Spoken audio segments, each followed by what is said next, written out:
Gimana sih dokter bisa mendeteksi suatu penyakit mulai dari corona, dengue, hepatitis, HIV, flu, sampai salmonella? Jumlah penyakitnya banyak banget, tapi kok bisa ya mereka tahu seseorang terinfeksi apa? Bagaimana seorang peneliti bisa mengidentifikasi spesies baru? Atau bagaimana dokter forensik bisa menentukan identitas sebuah jenazah? Semuanya terdengar rumit, tapi sebenarnya punya satu kunci yang sama. Untuk menjawab semua itu, kita harus memahami satu proses penting, yaitu isolasi DNA. Tapi sebelum masuk ke tahapannya, muncul dulu satu pertanyaan besar. Sampel apa sih yang bisa memberikan informasi lengkap tentang makhluk hidup dan bagaimana cara mendapatkannya? Nah, jawabannya adalah DNA. DNA merupakan singkatan dari deoxyribonucleic acid, di mana DNA ini merupakan materi genetik yang menyimpan seluruh informasi biologis yang menentukan sifat, ciri, dan fungsi setiap makhluk hidup. Mulai dari warna mata, jenis protein yang diproduksi tubuh, identitas spesies, sampai jejak patogen penyebab penyakit. Semuanya tersimpan rapi di dalam struktur DNA. Di dalam setiap sel makhluk hidup, tersembunyi sebuah kode yang menentukan bagaimana organisme tumbuh, berfungsi, dan berevolusi. Kode itu adalah DNA. Namun untuk dapat mempelajarinya, kita harus melewati sebuah perjalanan ilmiah yang terdiri dari 5 tahapan penting isolasi DNA. Tahap pertama itu ada preparasi sampel.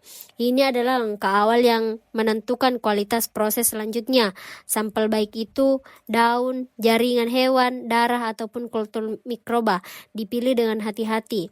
Kemudian dibersihkan dari kotoran, diukur dan dihancurkan atau dihomogenisasi. Tujuannya satu, yaitu membuat sel-sel lebih mudah dibuka. Pada tahap ini, kita mempersiapkan pintu yang akan membawa kita masuk ke dalam dunia genetik organisme tersebut. Tahap kedua, lisis dan ekstraksi. Disinilah sel mulai dibongkar. Buffer lisis dengan deterjen khusus memecah membran sel.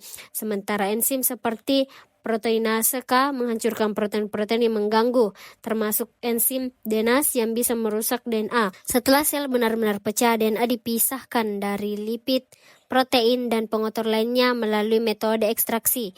Ibaratnya kita sedang membuka lapisan-lapisan brankas yang melindungi informasi kehidupan. Tahap ketiga, presipitasi. Setelah DNA bebas dari kontaminan, kini saatnya membuatnya muncul secara fisik dengan menambahkan alkohol dingin, etanol atau isopropanol, dan sedikit garam. DNA mulai menggumpal dan mengendap. Endapan putih kecil yang muncul di dasar tabung itu disebut pelet DNA.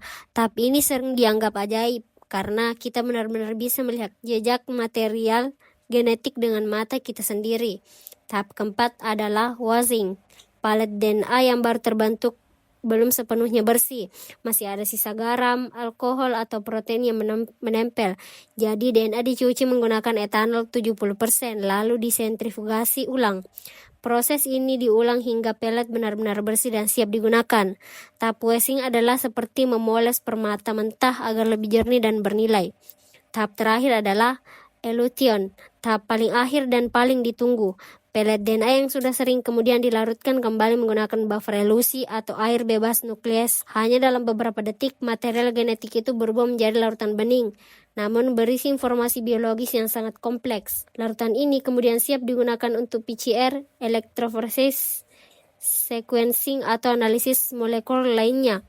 Dari sepotong kecil jaringan hingga menjadi larutan DNA yang siap dianalisis, begitulah perjalanan panjang yang membawa kita lebih dekat memahami rahasia kehidupan di tingkat molekuler.